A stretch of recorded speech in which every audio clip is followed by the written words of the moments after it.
Sir, ನಾವು ಗ್ರಾಮ ಸ್ವರಾಜ್ ಸಾಮಾಜಿಕ ಸೇವಾ ಸಂಸ್ಥೆ ವತಿಯಿಂದ ಬಂದಿದ್ದೀವಿ. ನಮ್ಮ ಸಂಸ್ಥೆಯ ಮೂಲ ಉದ್ದೇಶ ಏನು ಅಂದರೆ ಗ್ರಾಮ ಪಂಚಾಯಿತಿ ಅಧ್ಯಕ್ಷರು, ಉಪಾಧ್ಯಕ್ಷರು, ಸದಸ್ಯರ ಮಾಹಿತಿ ಒಂದು ಪಂಚಾಯಿತಿ ಅಥವಾ ಎರಡು ಪಂಚಾಯಿತಿ ಬಿಟ್ಟರೆ ಬೇರೆ ಕಡೆ ಎಲ್ಲೂ ಇರಲ್ಲ.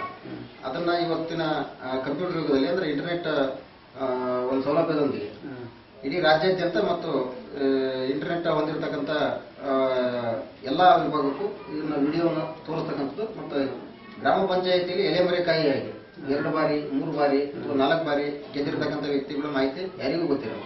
ಅದನ್ನು ತೋರಿಸ್ತಕ್ಕಂಥದ್ದು ಮತ್ತು ಈ ಮೂಲಕ ಗ್ರಾಮ ಪಂಚಾಯಿತಿಯ ಅನಾನುಕೂಲತೆಗಳೇನು ಮತ್ತು ಗ್ರಾಮ ಪಂಚಾಯಿತಿಗೆ ಸರ್ಕಾರ ಇನ್ನೂ ಹೆಚ್ಚಿನ ಏನೇನು ಸೌಲಭ್ಯಗಳನ್ನ ಕೊಟ್ಟರೆ ಇದು ಒಳ್ಳೆಯದು ಅನ್ನೋದನ್ನ ಸಂದರ್ಶನದ ಮೂಲಕ ವ್ಯಕ್ತಪಡಿಸ್ತಕ್ಕಂಥ ಒಂದು ಕಾರ್ಯಕ್ರಮಕ್ಕೆ ತಮಗೆ ಮತ್ತೊಮ್ಮೆ ಸ್ವಾಗತವನ್ನು ಬಯಸ್ತೇವೆ. ಈ ದಿನ ಹಾವೇರಿ ಜಿಲ್ಲೆ ಹಾನಗಲ್ ತಾಲೂಕು ಅಕ್ಕಿಹಾಲೂರು ಹೋಬಳಿಯ ಬಾಳೂರು 1ನೇ ವಾರ್ಡ್ನಿಂದ ಡೊಳ್ಳೇಶ್ವರ ಎಂಬ ಗ್ರಾಮ ಪಂಚಾಯಿತಿಗೆ ಸತತವಾಗಿ 3ನೇ ಬಾರಿಗೆ ಸದಸ್ಯರಾಗಿ ಆಯ್ಕೆಯಾಗಿರ್ತಕ್ಕಂಥ ಶ್ರೀಯುತ ಜಲೀಲ್ ಅಹಮದ್ ಸಾಹೇಬ್ ಸವಣೂರು ಆದ ಇವರಿಗೆ ಮತ್ತೊಮ್ಮೆ ಸ್ವಾಗತವನ್ನು ಕೋರ್ತಾ ಇದ್ದೀನಿ. ಸರ್, ತಾವು ಗ್ರಾಮ ಪಂಚಾಯಿತಿ ಸದಸ್ಯರಾಗಕ್ಕಿಂತ ಮೊದಲು ಏನು ಕೆಲಸ ಕಾರ್ಯಗಳನ್ನು ಮಾಡ್ತಾ ಇದ್ರಿ? ನಾವು ಕಂಸ ಮಾಡ್ತೀವಿ, ಕೃಷಿ ಕೆಲಸದಲ್ಲಿ ಮಾಡ್ತಾ ಇದ್ವಿ. ಸರ್, ಈಗ ತಾವು ಈ ಹಿಂದೆ ಅಂದ್ರೆ 2 ಬಾರಿ ಗ್ರಾಮ ಪಂಚಾಯಿತಿ ಸದಸ್ಯರಿಗೆ ಆಯ್ಕೆಯಾಗಿರಿ. ಆ ಸಂದರ್ಭದಲ್ಲಿ ತಾವು ಜನರಿಗಾಗಿ ಮತ್ತು ಗ್ರಾಮಕ್ಕಾಗಿ ಮಾಡಿರ್ತಕ್ಕಂಥ ಕೆಲಸ ಕಾರ್ಯಗಳ ಬಗ್ಗೆ ಸ್ವಲ್ಪ ತಿಳಿಸ್ಕೊಡ್ಬೇಕಾಗಿ ಕೇಳ್ತಾರೆ. ನಾವು ಕೆಲಸ ಅಂದರೆ ಗ್ರಾಮ ಪಂಚಾಯತಿಗೆ ಚರಂಡಿ ನಿರ್ಮಾಣ, ನೀರಿಂದು ಮತ್ತು ಸಣ್ಣ ಪುಟ್ಟ ರಸ್ತೆ ಅವೆಲ್ಲ ಮಾಡಿಕೊಡ್ತೀವಿ. ಸರ್, ಈಗ ಗ್ರಾಮ ಪಂಚಾಯತಿಗೆ ಸರ್ಕಾರದಿಂದ ಕೊಡ್ತಕ್ಕಂಥ ಅನುದಾನಗಳ ಬಗ್ಗೆ ತಿಳಿಸ್ಕೊಡ್ರಿ. ಯಾವ್ಯಾವ ಯೋಜನೆಗಳಲ್ಲಿ ಅನುದಾನಗಳು ಬರ್ತದೆ? ಮೊದಲಂತೂ SDR ಅಂತೇಳಿ ಬರ್ತಿದ್ವು ಅನುದಾನ, ಈಗ ಅದು ಬಂದ್ ಆಗ್ಬಿಟ್ಟೈತಿ. ಈಗ ರೋಜ್ಗಾರ್ ಅಂತೇಳಿ ಈಗ ಅಂದ್ರೆ ಈಗ ಉದ್ಯೋಗ ಖಾತ್ರಿ ಅದು ಬಿಟ್ಟು ಬೇರೆ ಯಾವುದು ಪಂಚಾಯತಿಗೆ ಅನುದಾನ ಬರ್ತೈತಿ. ಅದು ಸಿಬ್ಬಂದಿ ಖರ್ಚು ಅದಕ್ಕೆ ಹೋಗುತ್ತೆ. ಸರ್ಕಾರ ಈಗ ಗ್ರಾಮ ಪಂಚಾಯತಿಗಳಿಗೆ 6 ರಿಂದ 8 ಲಕ್ಷ ರೂಪಾಯಿ, ದೊಡ್ಡ ಪಂಚಾಯತಿಗೆ 10 ಲಕ್ಷ ರೂಪಾಯಿ ಅಭಿವೃದ್ಧಿ ಅನುದಾನ ಅಂತ ಕೊಡುತ್ತೆ. ಆ ಅಭಿವೃದ್ಧಿ ಅನುದಾನದಲ್ಲಿ ಪಂಚಾಯತಿ ಸಿಬ್ಬಂದಿಗೂ ಮತ್ತು KEBಗೂ ಕಟ್ಟಾಗ್ತಾ ಇದೆ.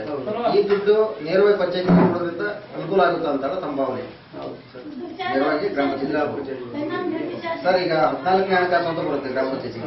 14 ಹಣಕಾಸಿನಲ್ಲಿ ಬೀದಿ ದೀಪ ಮತ್ತು ಕುಡಿಯೋ ನೀರಿನ ದುರಸ್ತಿಗೋಸ್ಕರನೇ ಆ ಹಣ ಖರ್ಚಾಗ್ತದೆ. SC ST ಒಂದು ಸ್ವಲ್ಪ ಹೋಗ್ಬಿಡ್ತೈತೆ. ಅದ್ರಾಗ ಹೌದು, ಅದು 20% ಅಂತೇಳಿ SC ST ಹೋಗ್ತಕ್ಕಂಥ ವ್ಯವಸ್ಥೆ. ಸರ್, ಈಗ ಗ್ರಾಮ ಪಂಚಾಯತಿ ಸದಸ್ಯರು ಅಂತೇಳಿ ತಾವು ಬರೀ ಬಾಯಿ ಮಾತಲ್ಲಿ ಹೇಳ್ತಕ್ಕಂಥ ವ್ಯವಸ್ಥೆ ಇದೆ. ಎಲ್ಲಿಯೇ ಹೋದ್ರೂ ನಿಮಗೆ ಒಂದು ID ಕಾರ್ಡ್ ಅಂದ್ರೆ ಗುರುತಿನ ಚೀಟಿಯನ್ನು ಸರ್ಕಾರ ಕೊಟ್ಟಿಲ್ಲ. ಇದ್ರ ಬಗ್ಗೆ ತಮ್ಮ ಅಭಿಪ್ರಾಯ ಕೊಡೋದ್ರಿಂದ ಏನೇನು ಅನುಕೂಲ ಆಗುತ್ತೆ? ಗುರುತಿನ ಚೀಟಿ ಕೊಟ್ಟರೆ ಇವ್ರು ಮೆಂಬರ್ ಅನ್ನೋದು ಗೊತ್ತಾಗ್ಬಿಡ್ತೈತಿ. ಈಗ ಅವ್ರು ಏನು ಕೊಟ್ಟಿಲ್ಲ, ಅವ್ರು ಇದು ಬಂದು ಕೊಟ್ಟಿದ್ದಷ್ಟೇ. ಚುನಾವಣೆಯಲ್ಲಿ ಗೆದ್ದಾಗ ಮಾತ್ರ ಒಂದು ಬೇರೆ ಏನು ಕೊಟ್ಟಿಲ್ಲ. ಅದೇ ಸರ್, ಈಗ ನಮ್ದು ಸಂಸ್ಥೆ ಉದ್ದೇಶ ಏನಂದ್ರೆ ಗ್ರಾಮ ಪಂಚಾಯತಿ ಸದಸ್ಯರಾಗಿರ್ತಕ್ಕಂಥ ಒಂದು ಊರಿಂದ ಮತ್ತೊಂದು ಊರಿಗೆ ಒಂದು ತಾಲೂಕು ವೈಸು ಅಥವಾ ಜಿಲ್ಲಾ ಮಟ್ಟದಲ್ಲಿ ಯಾವುದೋ ಒಂದು ಫಲಾನುಭವಿಯನ್ನು ಕರ್ಕೊಂಡು ಹೋಗಿರ್ತಕ್ಕಂಥ ವ್ಯವಸ್ಥೆ ಇರ್ಬೋದು, ಅಥವಾ ಸರ್ಕಾರಿ ಕೆಲಸ ಕಾರ್ಯಗಳಿಂದ ಹೋಗಿ ಬರ್ತಕ್ಕಂಥ ವ್ಯವಸ್ಥೆ ಇರ್ಬೋದು. ಆ ಹಳದಿ ಕಾರ್ಡ್ ಕೊಡೋದ್ರ ಮೂಲಕ ಸರ್ಕಾರಿ ಬಸ್ಸಲ್ಲಿ ಉಚಿತವಾಗಿ ಹೋಗಿರ್ತಕ್ಕಂಥ ವ್ಯವಸ್ಥೆ ಮಾಡಬೇಕು ಅಂತೇಳಿ ನಮ್ಮ ಸಂಸ್ಥೆ ಒತ್ತಾಯ ಮಾಡ್ತೀವಿ. ಇದಕ್ಕೆ ತಮ್ಮ ಅನಿಸಿಕೆ ಏನಂತ ಹೇಳ್ತೀವಿ? ಮಾಡಿ ಚಲೋ ಆಗ್ತದೆ, ಎಲ್ಲರಿಗೂ ಅನುಕೂಲ ಆಗ್ತೈತೆ. ಹೋಗಾಕು ಬರಾಕು ಅನುಕೂಲ ಆಗ್ತೈತಿ. ಅಂದ್ರೆ ಈಗ ತಮಗೆ ಕೊಡ್ತಕ್ಕಂಥ ಗೌರವಧನ ಎಷ್ಟು ಕೊಡ್ತಾದ್ರೆ? ಮತ್ತೆ 5 ತಿಂಗಳ 500 ರೂಪಾಯಿ ಕೊಡ್ತಾರೆ ಸರ್. ತಿಂಗಳ 500 ರೂಪಾಯಿ ಕೊಡ್ತಾರೆ. ಸರಿಯಾಗಿ ಸಮಯಕ್ಕೆ ಸರಿಯಾಗಿ ಸಿಗ್ತದ? 1 ವರ್ಷದಿಂದ ಬಂದಿದ್ದಿಲ್ಲ, ಈಗ 2 ತಿಂಗಳ ಆಯ್ತು ಬಂದು. ಹೌದು ಸರ್. ಗ್ರಾಮ ಪಂಚಾಯತಿಗೆ ಬಂದಿದ್ದಿಲ್ಲ, ಈಗ 6 ತಿಂಗಳದ್ದು ಸರ್, ಈಗ ಪಕ್ಕದ ರಾಜ್ಯದಲ್ಲಿ ಕೇರಳದಲ್ಲಿ ಒಬ್ಬ ಪಂಚಾಯತಿ ಅಧ್ಯಕ್ಷರಿಗೆ 5,000 ಕೊಡ್ತಾರೆ, ಉಪಾಧ್ಯಕ್ಷರಿಗೆ 3,000 ಕೊಡ್ತಾರೆ, ಸದಸ್ಯರಿಗೆ 2,000 ಕೊಡ್ತಾರೆ. ಅಲ್ಲಿ ಪಂಚಾಯತಿ ವ್ಯಾಪ್ತಿಯಲ್ಲಿ ಓಡಾಡೋದಕ್ಕೆ ವಾಹನದ ವ್ಯವಸ್ಥೆ ಕೊಡ್ತಾರೆ, ಒಂದು ಪಂಚಾಯತಿ ಒಂದು ವೆಹಿಕಲ್. ಇಲ್ಲೂ ಆ ರೀತಿ ಯೋಜನೆ ಬಂದ್ರೆ ಏನು ಅನುಕೂಲ ಆಗುತ್ತೆ? ಎಲ್ಲ ಮಾಡಕ್ಕೆ ಅನುಕೂಲ ಆಗ್ತದೆ, ಹೋಗಕ್ಕೆ ಬರಕ್ಕೆ ಅನುಕೂಲ ಆಗ್ತೈತಿ, ಸದಸ್ಯರಿಗೆ ಅನುಕೂಲ ಆಗ್ತೈತಿ. ಆಮೇಲೆ ನೀವು ಇದಕ್ಕೆ ಒತ್ತಾಯ ಮಾಡ್ತೀರಾ? ಮಾಡೋದು ಮಾಡಿದ್ರೆ ನಾವು ಒತ್ತಾಯ ಮಾಡ್ತೀವಿ. ಸರಿ ಸರ್, ಈಗ ಗ್ರಾಮ ಪಂಚಾಯತಿಗೆ ಬರ್ತಕ್ಕಂಥ ಸೌಲಭ್ಯಗಳು ನಿಮಗೆ ಯಾವ್ಯಾವ ಸೌಲಭ್ಯಗಳ ಬಗ್ಗೆ ಮಾಹಿತಿ ಇದೆ ಅಂತ ದಯವಿಟ್ಟು ತಿಳಿಸ್ಕೊಡ್ಬೇಕು. ಗ್ರಾಮ ಪಂಚಾಯತಿ ಸೌಲಭ್ಯಗಳು ನೀರಿನ ಸೌಲಭ್ಯ ಸಲುವಾಗಿ, ಚರಂಡಿ ಸಲುವಾಗಿ, ಮತ್ತು ರಸ್ತೆ ದುರಸ್ತಿ, ನೀರಿಂದು ಸೌಲಭ್ಯ, ಮನೆ ಲಾಂಡ್ರಿ ಮನೆಗೆ ಬರ್ಬೋದು, ಮನೆಗೆ ಕೊಡೋದು ಅದೆಲ್ಲ ಸವಲತ್ತು ಐತಿ ಸರ್. ಹೌದು. ಈಗ ನಮ್ದೇನು ಅಂತಂದ್ರೆ ಸರ್, ಈಗ ಜಿಲ್ಲಾ ಪಂಚಾಯತ್, ತಾಲೂಕ್ ಪಂಚಾಯತ್, MLA, MP ಚುನಾವಣೆಗಳಲ್ಲಿ ಗ್ರಾಮ ಪಂಚಾಯತಿ ಸದಸ್ಯರು ಮತದಾರರನ್ನ ಮನವೊಲಿಸಿ ಇಂಥ ಪಕ್ಷಕ್ಕೆ ಅಥವಾ ಇಂಥ ವ್ಯಕ್ತಿಗೆ ಮತ ಕೊಡ್ರಿ ಅಂತೇಳಿ ಬರೀ ಕೇಳದೇ ಆಗೋಯ್ತು. ಆದ್ರೆ ಸರ್ಕಾರ ಅಧಿಕಾರಕ್ಕೆ ಬಂದ ನಂತರ ಗ್ರಾಮ ಪಂಚಾಯತಿಗಳ ಸದಸ್ಯರಿಗೆ ಹೆಚ್ಚಿನ ಅಧಿಕಾರ ಕೊಡ್ತಾ ಇಲ್ಲ. ಇದಕ್ಕೆ ಏನ್ ಮನವಿ ಕೊಡ್ತೀರಿ ನೀವು? ಅವ್ರು ಮಾಡ್ಬೋದು, ಮನೆ ಕೊಡ್ಬೇಕು ಸರ್. ಇದು ಬರೀ ಬಾಯಲ್ಲಿ ಹೇಳೋದು ಅಷ್ಟೇ, ಸರ್ಕಾರ ಇಷ್ಟು ಕೊಡ್ತೀವಿ ಅಷ್ಟು ಕೊಡ್ತೀವಿ. ಪಂಚಾಯತಿಗಂತೂ ಏನಂತೂ ಒಂದು ಸೌಲಭ್ಯ ಅಂತೂ ಬಂದಿಲ್ಲ.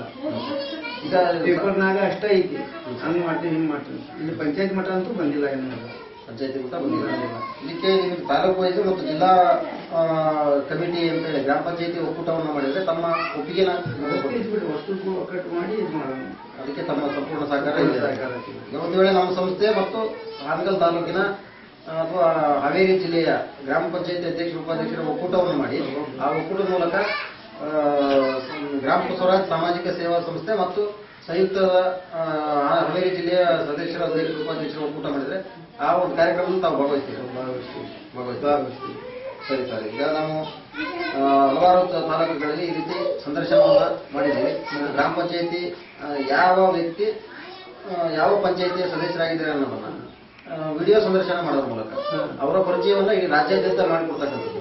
ಅಂದ್ರೆ ನಿಮ್ಮ ಪಂಚಾಯತಿಯಲ್ಲಿರ್ತಕ್ಕಂಥ ಸದಸ್ಯರುಗಳು ಮತ್ತೊಂದು ಪಂಚಾಯತಿ ಸದಸ್ಯರು ಯಾರು ಮತ್ತು ಅವರ ಅನಿಸಿಕೆ ಅಭಿಪ್ರಾಯಗಳು ಏನು ಅನ್ನೋದು ತಿಳ್ಕೊಳ್ತಕ್ಕಂಥ ಒಂದು ವ್ಯವಸ್ಥೆ ಮಾಡ್ತಾರೆ.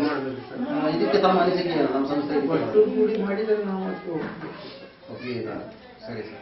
ಆನಂತರ ತಾವು ಗ್ರಾಮ ಪಂಚಾಯತಿಯಲ್ಲಿ 2015-16ನೇ ಸಾಲಿನಲ್ಲಿ ಮತ್ತು ಈ ಹಿಂದೆ 2 ಬಾರಿ ಮತ್ತು ತಮ್ಮ ಶ್ರೀಮಂತಿಯವರು ಸಹ 1 ಬಾರಿ ಸದಸ್ಯರಾಗಿದ್ರು ಅಂತ ಹೇಳಿದ್ರು. ಈ ಎಲ್ಲ ಒಂದು ನೆನಪಿಗಾಗಿ ತಾವು ಚುನಾವಣೆಯಲ್ಲಿ ಆಯ್ಕೆಯಾಗಿರೋದ್ರಿಂದ ನಮ್ಮ ಸಂಸ್ಥೆ ವತಿಯಿಂದ ತಮಗೆ ಅಭಿನಂದನಾ ಪತ್ರವನ್ನು ಕೊಡ್ತಾ ಇದೆ. ಈ ಅಭಿನಂದನಾ ಪತ್ರವನ್ನು ತಾವು ಸ್ವೀಕರಿಸಬೇಕು.